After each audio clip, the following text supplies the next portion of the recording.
Custom label settings enhance readability and visual appeal for viewers of graphs so they can obtain the information they need quickly and easily. Let's start by creating new or opening an existing graph.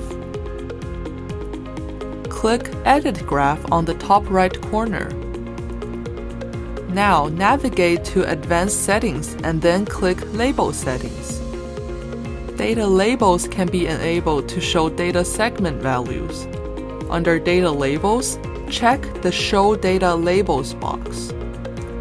Stack labels can be enabled to show the total of all the segments at the end of the stacked column or bar.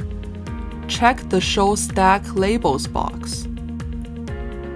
Next, go to Graph Styles and click Font Settings.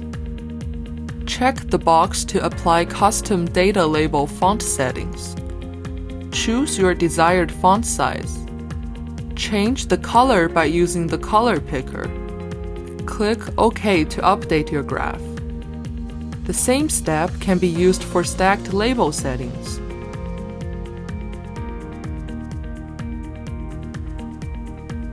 To preview your graph, collapse the side panel. Once you're happy with your graph, don't forget to click Save Changes.